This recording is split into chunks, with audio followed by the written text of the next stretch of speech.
una historieta de ciencia ficción argentina escrita por una firma hiper conocida en el ámbito de la historieta, Héctor Germano Oesterhel, e ilustrada por Francisco Solano López, publicada por primera vez en 1957 y que todavía es vigente hoy. ¿Cómo lo hicieron?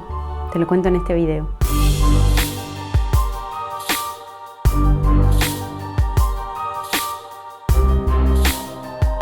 El Eternauta fue uno de los clásicos de Por qué leer del año pasado. Los invité a leerlo juntos porque nunca había leído la historieta completa y me parecía que esta era la oportunidad perfecta para hacerlo. Sí había tenido una aproximación a ella y después les voy a mostrar por qué y cómo. El Eternauta salió en 1957, duró hasta 1959, fue una historieta por entregas. Esto quiere decir que se publicaba fascículo a fascículo en la revista Hora Cero de la editorial Frontera, editorial que era del propio Oesterhel, que después de haber hecho un renombre en el ámbito editorial y de la historieta argentina, había decidido fundar con su hermano su propia editorial y desde allí sacar adelante distintas historias que ya venía publicando y otras inéditas, como es el caso del Eternauta. Él estaba interesado en que nosotros, el grupo de dibujantes que estábamos trabajando con la editorial Abril, y no en exclusividad, sino había otros también que fueron convocados por él, integráramos el equipo de trabajo que él estaba planeando para su nueva editorial. Héctor Oesterhel nació en Argentina en 1919, era de profesión geólogo, aunque enseguida supo que la geología era más que nada una herramienta para comprender cómo funcionaba la Tierra y además decidió aprovechar sus conocimientos de geología para escribir textos de divulgación científica para niños, para toda la familia, en distintas revistas. De ahí pasó a escribir cuentos y después, convocado por César Civita, que le aconsejó de algún modo que escriba una historieta, Oesterhel se acerca a los guiones de este género que muchas veces es denostado, pero que él consideraba que era la manera de poner literatura de calidad al servicio de toda la familia. Que aquellos que no se podían comprar libros carísimos, igual en un kiosco consiguieran literatura pura y dura, buena, de calidad, con contenido. Héctor era realmente un creativo descomunal. Eso es lo que pasó con Héctor, que no lo dejaron llegar a donde podía llegar. No sé a lo que hubiera llegado. Hoy creo que hubiera sido un guionista de cine, pero de esos que marcan rumbos en la historia del cine.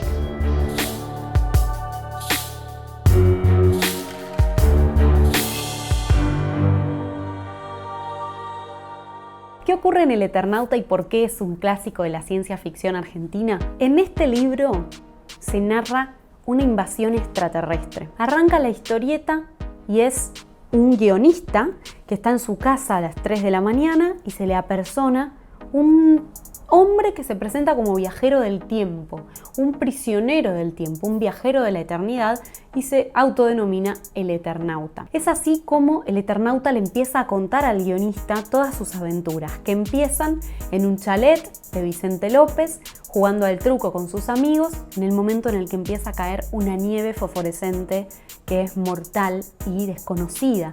Cae la nieve, te tocan los copos, te matan. Y la historia arranca así, con el silencio que de golpe interrumpe toda la partida de truco porque ha pasado algo insólito.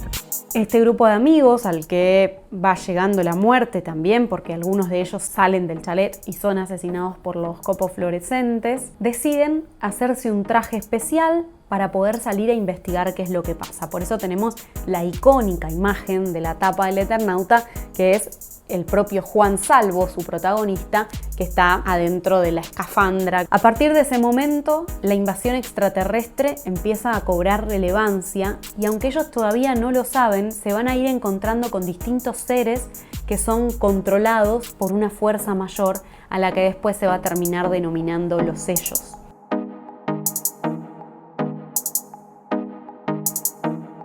Las historietas que hacíamos eran aventuras en nuestra tierra, argentinos, en la ciudad, en el barrio. Y cuando llegamos al Eternauta era natural y no había necesidad de discutir el tema sobre si iba o no iba a pasar en la Argentina, en Buenos Aires. Desde Vicente López y hasta el Congreso de la Nación es que estos personajes van y vienen para armar una resistencia que pueda detener el avance de los sellos, de los extraterrestres.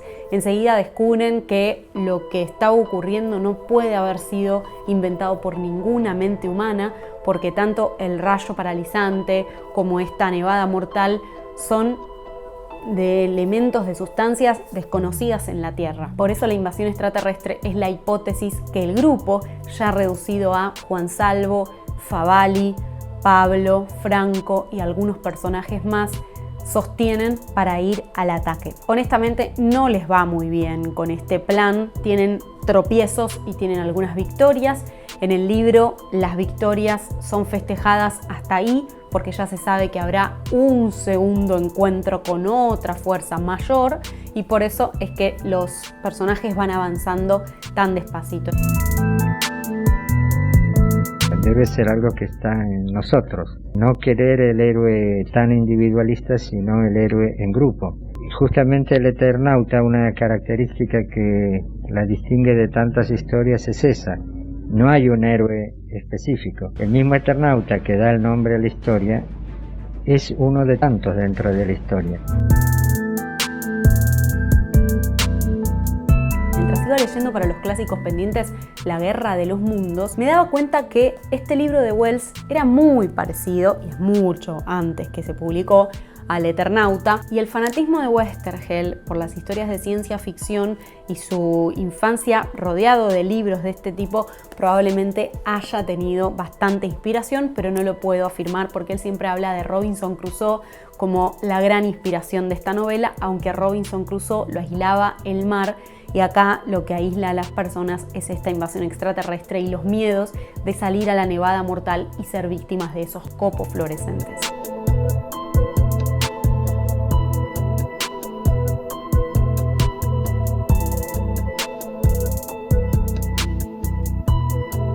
Tanto Héctor Germano Oesterhel como Francisco Solano López eran renombrados en el ámbito de la historieta argentina en el momento en que salió El Eternauta.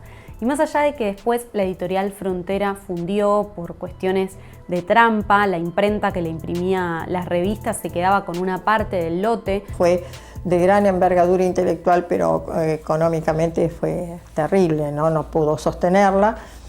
Y bueno, eso se derrumbó. Y él trabajando más que nunca, porque ya ahí tenía que trabajar por lo que le daban, nada más, porque ya cuando perdió todo realmente era una cuestión de supervivencia, nada más. De todas formas, ellos siguieron trabajando, salió un Eternauta 2 que continuaba las aventuras de Juan Salvo. Más adelante salió un Eternauta 1, pero ahora dibujado por Alberto Brescia, se publicó en la revista Gente, no le fue nada bien, y hubo otras intenciones de volver a la historia del Eternauta con el Eternauta 3 y el Eternauta El Regreso, dibujado y escrito ya por otras personas en los últimos años. Yo creo que el Eternauta fue lo más original que se ha escrito acá, teniendo en cuenta los años que han pasado, teniendo en cuenta que la ciencia ficción en aquel entonces no tenía la difusión y la popularidad que tiene ahora. Creo que Héctor Oesterhel es un precursor. Ojalá les esté gustando este video y si es así, los invito a darle like porque a mí me ayuda un montón, hace crecer al canal, hace que otros usuarios lleguen hasta acá y si ven mis videos pero no están suscritos, denle clic al botoncito rojo, denle clic a la campanita, compartan el contenido, así la comunidad se hace más grande y podemos seguir recomendándonos en círculo.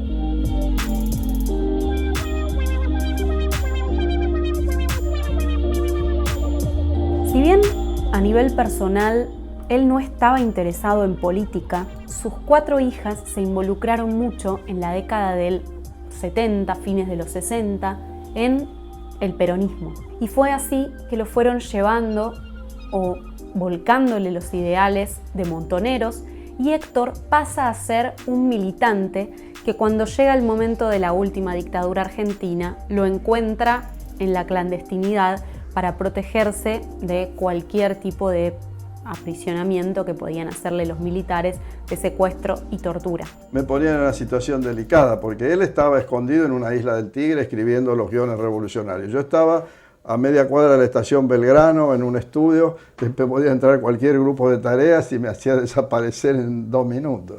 Él terminó haciendo una sola cosa de la ficción y de la realidad. Él se metió dentro de la historia con patas y todo y así en la ficción puede hacerlo sobrevivir al héroe, pero en la realidad fue diferente, ¿no? Héctor se puso del lado de las chicas y empezó a acompañar a todo el movimiento porque él creyó realmente que él se sintió como partícipe por primera vez en una situación en la cual él compartía y que no la había sabido interpretar en nuestra generación. Eso es lo que yo estoy segura que fue así.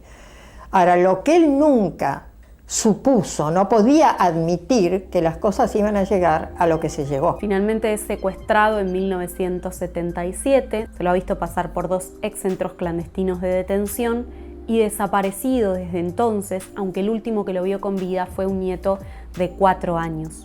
Es terrible la historia de la familia Oesterheld porque tanto Héctor como sus 4 hijas, 3 yernos y 2 nietos resultaron desaparecidos. Por lo tanto, a Elsa, la esposa de Héctor, de pronto se le desaparecen 9 miembros de su familia y queda a cargo de 2 nietos que terminan creciendo con ella. Toda esa información la pueden encontrar en un libro muy pero muy interesante que es Los Oesterheld, escrito por Fernanda Nicolini y Alicia Beltrami, que tienen la oportunidad de entrevistarla a Elsa, que falleció en el año 2015, y que les da mucha información sobre todo de cómo era ese vínculo con Héctor ya desde la clandestinidad e incluso antes, cuando ella le decía: por favor Héctor, hacelo por la familia, trata de alejarte de esa circunstancia. Cuando Héctor desaparece, Elsa decide mudarse del chalet de Bécar, que hoy en día se puede visitar por lo menos desde afuera y que tiene su baldosa recordatoria y el cartel también que cuenta la historia de la familia. Ella se lleva del escritorio de donde trabajaba Héctor un montón de papeles y esos papeles se los entrega a Mariano Chinelli, que es el que tiene el archivo de Oesterheld más grande, y él junto a Martín Adis descubren que Héctor estaba trabajando en un proyecto de libro y ellos lo reconstruyeron lo mejor posible y lo transformaron en este ejemplar que es Más allá de Gelo.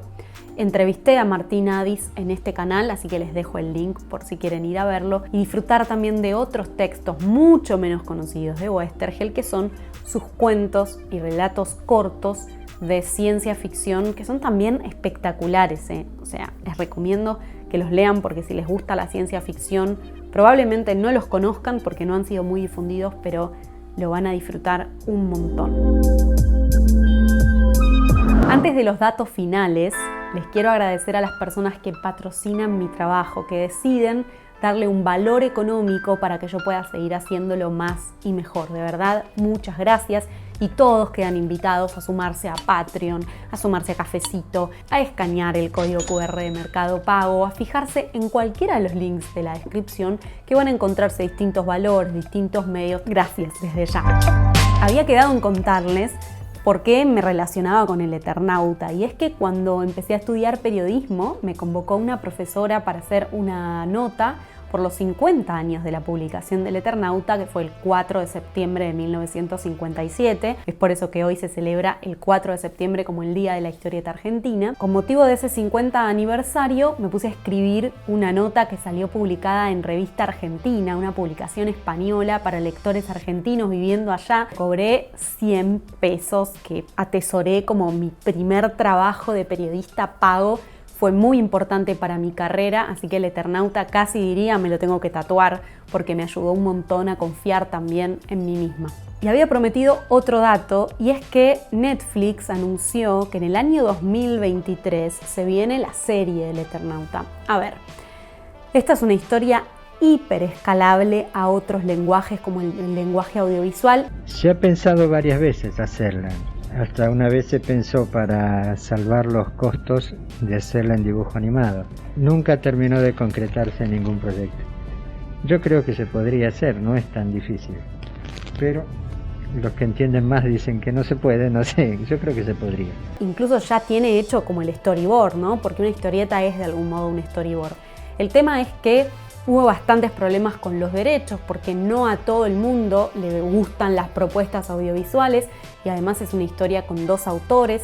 Entonces ahora, aparentemente, con la propuesta de Netflix, la familia de Westergel está de acuerdo y además es el nieto de Westergel, Martín, que está detrás, como realizador audiovisual, que está detrás de este proyecto. Así que esperamos que salga bien y que además todas aquellas personas que han tenido la intención de hacer El Eternauta en cine o en series se queden conformes también. Si ustedes googlean, van a YouTube, van a encontrar algunas aproximaciones, quienes lo han hecho en película, quienes lo han hecho en dibujo, pero siempre como una manera de rendir homenaje y no como adaptaciones por esta cuestión de derechos que les estoy contando. Ojalá que les interese acercarse al Eternauta y espero leerlos en los comentarios. Les mando un abrazo muy fuerte, hasta el próximo video y hasta la próxima lectura.